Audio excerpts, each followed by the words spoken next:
What else but Proxmox? Installing Proxmox is so easy, you should just try it out. Go to proxmox.com, downloads, and get the ISO. With the power of editing, I have sped up some parts of this video, so we do not have to sit here and watch paint dry. Ventoy, a new bootable USB solution. This application makes it super simple to just use a USB stick created on Windows to copy ISOs onto and then boot from for installation or diagnostic purposes.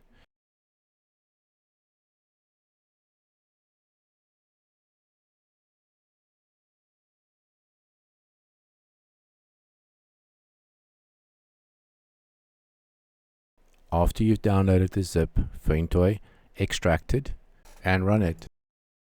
Running the application, the install process will now format a USB stick and put the necessary files on there to boot and get into Ventoy.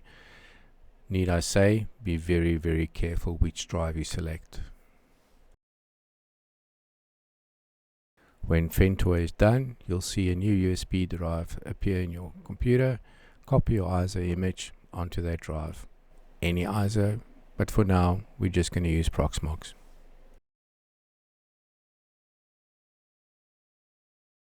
Now move the USB stick to the machine you want to change to Proxmox and boot from it.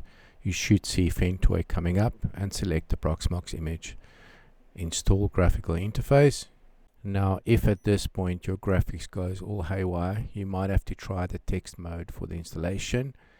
The installation process is like any software installation. Accept the end user license agreement, select the correct target disk where you want to install the OS, country, time zone, give it a very secure password, and update your email address. The email will not work until you've set up how your server should reach the outside world. Take that as a note. Here you should probably set in some fixed IP addresses, but for now I'm just going to stay on my DHCP host because I control it fully.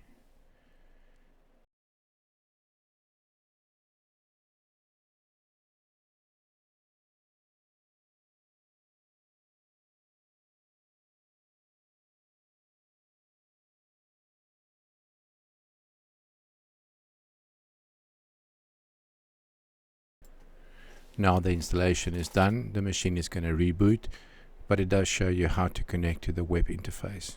If you forgot to write this down, don't worry, the console will show you this information again after the reboot.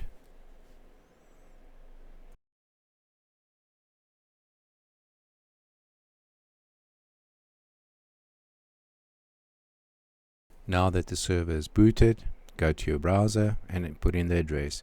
Yes, the certificate's not valid, it's self-signed, don't worry about that.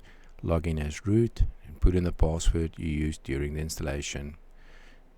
Do not worry about the subscription, you don't need it. Let's do some maintenance. Go to the server, updates, repositories, and let's add the non-subscription repository out of the list.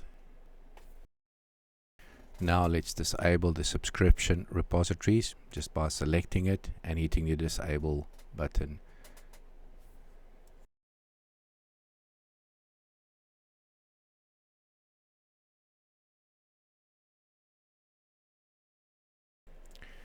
Now we can load the updates. This will pull the list from a repository of what packages need to be upgraded.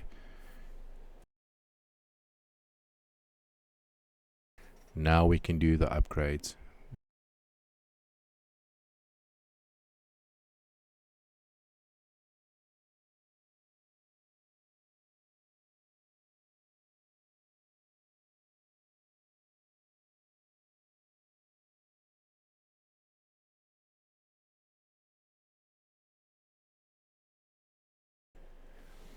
It suggests that you reboot. I agree. There's a new kernel installed, so let's make sure we are using the latest Linux kernel on our server.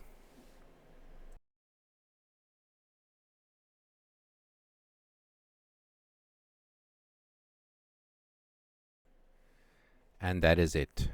In just over 5 minutes, I was able to show you how to install Proxmox, get it up to date, and be ready to install your first virtual machine or Linux container.